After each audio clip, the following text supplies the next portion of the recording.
Өмірден алғаным көп. Өмірге бейжай қарағаным жоқ. Мысалы, бір ауыз өлең біреуден естісем, жаңа болса соны қағып алуға тырысушы едім.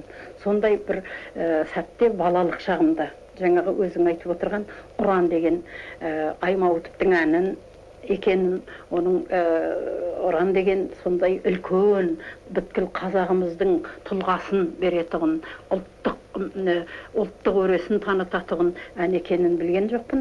Бірақ әйтеуір мектепте жүргенде бір мұғалімімізден естідім де, соны ұғып алдым. Бірақ оны кейіннен айтпа деп тиіп тастады.